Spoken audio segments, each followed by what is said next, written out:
कौन है जो श्री कृष्ण जी के बारे में नहीं जानता, पर एक कृष्ण ही हैं जिनके बारे में विरोधाभासी विचार मौजूद हैं। इतने विरोधाभासों के चलते हमें कई बार उत्सुकता होती है कृष्ण जी को जानने की। महाभारत पढ़ते समय भी हर एक के मनोमस्तिष्क में जो सवाल उठते हैं, उद्धव जी ने हम लोगों की ओर से ही श्री कृष्ण जी से कुछ प्रश्न किए हैं। उद्धव श्री कृष्ण जी के बचपन के सखा थे। वे सारथी के रूप में श्री कृष्ण जी की सेवा में रहे, किंतु उन्होंने श्री कृष्ण जी से कभी न तो कोई इच्छा जताई और न ही कोई वरदान मांगा। जब कृष्ण जी अपने अवतार काल को पूर्ण कर गोलोक जाने को तत्पर हुए, तब उन्होंने उद्धव को अपने पास बुलाया और कहा, प्रिय उद्धव, तुमने बचपन से लेकर अब तक मेरे इस अवतार काल में कुछ नहीं मांगा, जबकि अनेक लोगों ने मुझसे वरदान प्राप्त किए हैं। अब तो कुछ मांगो, मैं तुम्हें देना चाहता हूँ। तुम्हारा भला करके मुझे भी संतुष्टि होगी।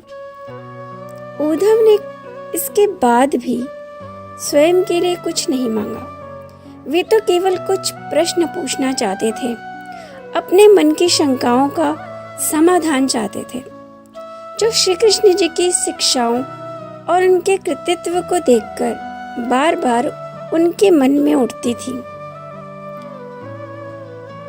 उद्धव बोले, भगवान, महाभारत के घटनाक्रम में अनेक बातें मैं समझ नहीं पाया। आपके उपदेश अलग रहे, जबकि व्यक्तिगत जीवन कुछ अलग तरह का दिखता रहा। क्या आप इनके पीछे का कारण मुझे समझाएंगे? मुझे ज्ञान देकर मेरा मन शांत करेंगे? श्री कृष्ण जी ने उद्धव से कहा, मैंने कुरुक्षेत्र के युद्ध क्षेत्र में अर्जुन से जो कुछ कहा वह भगवत गीता थी। आज जो कुछ तुम्हें जानना चाहते हो और मैं जो तुम्हें उत्तर दूंगा वह उद्धव गीता के रूप में जानी जाएगी। तुम मुझसे बेझिझक जो चाहे पूछ सकते हो। हे कृष्ण, सबसे पहले मुझे यह बताइए कि सच्चा मित्र कौन होता है? सच्चे मित्र की क्या परिभाषा है? सच्चा मित्र वह है जो जरूरत पड़ने पर मित्र की बिना मांगे मदद करे। कृष्ण, आप पांडवों के आत्मीय प्रिय मित्र थे। आपात बांधव के रूप में उन्होंने सदा आप पर पूर्ण रूप से भरोसा किया। हे कृष्ण, आप तो महान हैं, महाज्ञानी हैं।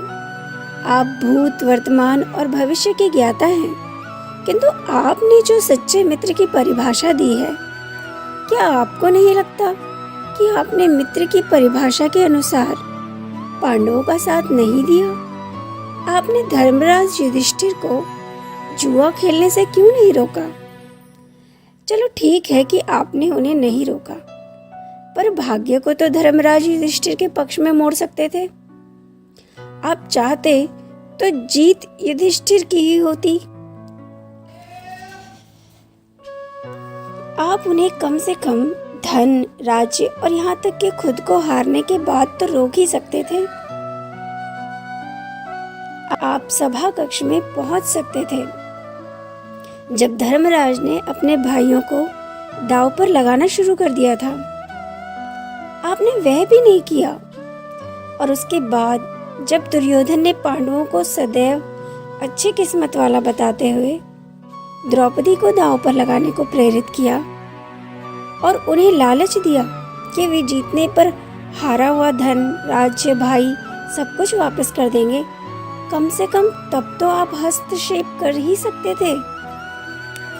अपनी दिव्य शक्ति द्वारा पासे धर्मराज के अनुकूल कर सकते थे।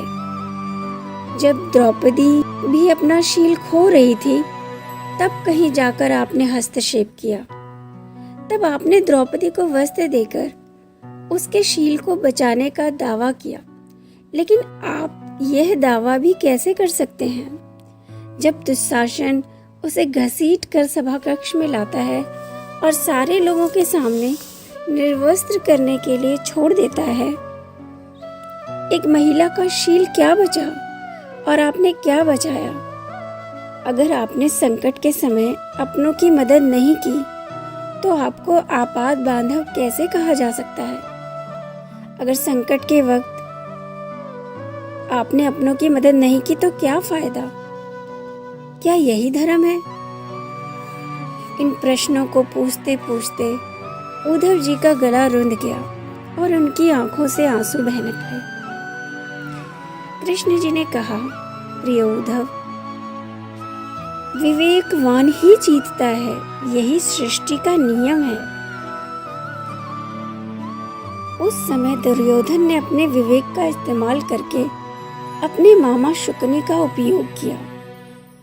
उसके पास धन बहुत था, पर उसे पासों का खेल नहीं आता था।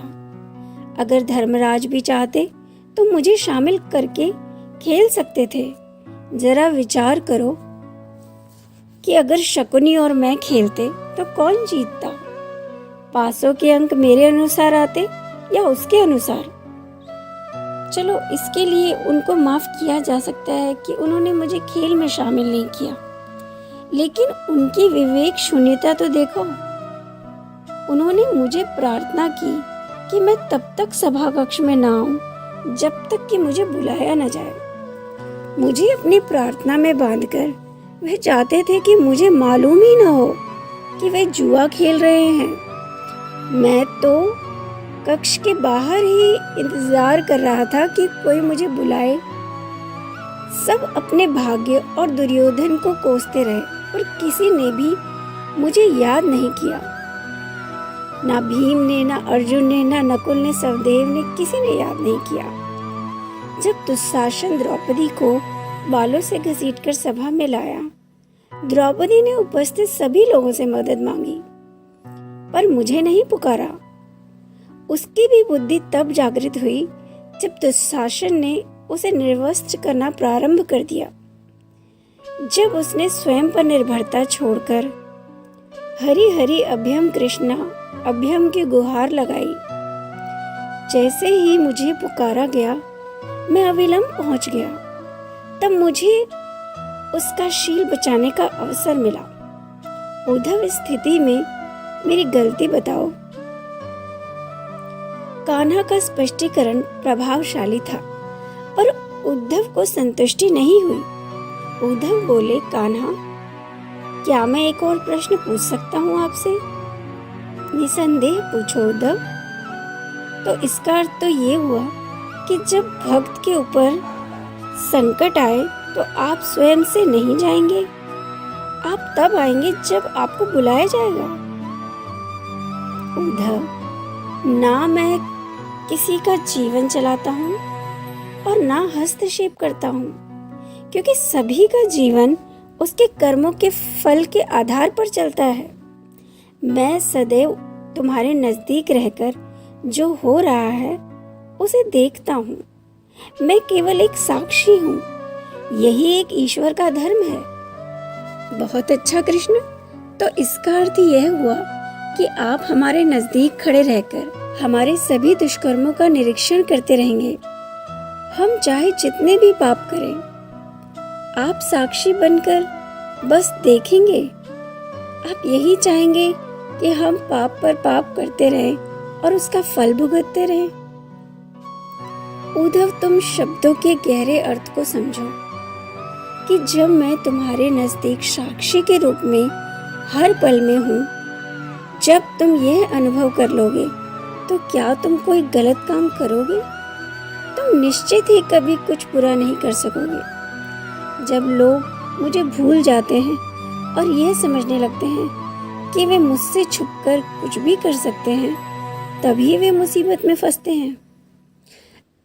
धर्मराज ने यह समझ लिया होता कि मैं सभी के साथ हर समय साक्षी रूप में उपस्थित हूँ, तो क्या खेल का रूप कुछ और नहीं होता? हमें मुश्किल तो तब होती है जब हम भगवान को भूलकर दुनियादारी में खो जाते हैं। पर हम जैसे ही यह विश्वास करना शुरू करते हैं कि ईश्वर के बिना तो पत्ता भी नहीं हिलता, तो हमें भगवान के साक्षी के रूप में उपस्थिति महसूस होने लगती है। धन्यवाद दोस्तों।